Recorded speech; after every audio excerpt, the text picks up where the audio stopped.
Hey, what is up guys, MKBHD here, and this is the brand new HTC 10.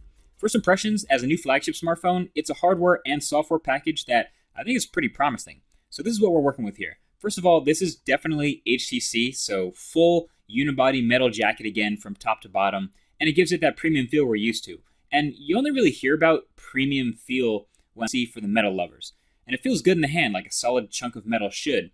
And they got a lot of the little things right too. I like the button placement. The ridged power button on the side below the volume buttons is nice for identifying it. And of course, HTC heard we like chamfers, so they gave us a chamfer like no other all the way around the back of this device. Nice big shiny beveled edge. But the sides are also still flat, so it's pretty easy to hold. And around the front, you have a 5.2-inch Quad HD display, and then capacitive buttons surrounding a fingerprint sensor / home button in the chin. Pretty common look right now. And the glass sort of wraps around the front as one big sheet of slightly curved edges. So it's definitely a pretty high-end feel. And on the inside, it is high-end too. Like I said, it's a flagship. So you have a Snapdragon 820 chip, 4 gigabytes of RAM, and a 3000 milliamp hour battery. Plus you do have expandable storage again in the form of a micro SD card slot. There's also a USB Type-C port at the bottom. And now you're probably wondering, since this is an HTC phone, what's good with the speakers? Like, is there no massive stereo front-facing speaker? No, you do not have that, but you still have a system that HTC is calling Boom Sound, which is a stereo speaker system of a woofer on the bottom for the lower frequencies and a smaller front-facing speaker up top for the higher frequencies. And they work in tandem. I thought this was an interesting solution to a problem that I'm not really sure anyone actually had, but so far it sounds decent. Again, it's no stereo front-facing pair, but it sounds pretty good.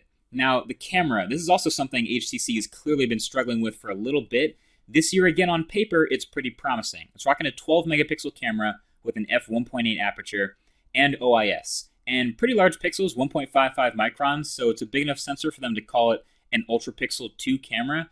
And it should be pretty quick with laser autofocus and a fast camera app. And yeah, this is definitely something I'm going to be testing pretty often for the full review. I have high hopes for it, but yeah, right now it seems solid. And the front-facing camera is a 5-megapixel wide-angle shooter, again, with something I really like in the software department. First of all, it's definitely an overall cleaner version of HTC's skin on top of Android. It's more vanilla, it has this more material design look with a lot of the stock apps and the settings, etc. And then they worked with Google on this phone to reduce the number of duplicate apps that you get out the box that do the same thing. So, what HTC did was essentially remove any duplicate app that they don't need that Google already makes. So the default calculator app on this phone is the Google Calculator. The default calendar is Google Calendar. When you're taking photos with the camera and then you go to view them, the default gallery app is Google Photos. So I think it's awesome that they worked with Google to pull this off. I'm sure carriers will still find a way in the US to mess with it. I like this step, so bravo HTC. Now you might be thinking, HTC, if you're just going to go all googly on us, why not just go full Nexus? Well, they still offer their own stuff with this software as well, so some fun custom launcher layout stuff. You get personal audio profiles with the super high-end 24-bit DAC in this phone, which is dope, and some battery optimization on top of Quick Charge 3.0, and even Apple AirPlay audio streaming right out the box, native support. That's definitely a first on an Android phone. So yeah, HTC 10, like I said, is a pretty promising package. I will be testing, of course, all of this stuff, including the higher-end headphones that come in the box for the full review, so definitely stay tuned for that, and we'll figure out if this really is the phone to save HTC. Thanks for watching, and I'll talk to you guys in the next one. Peace.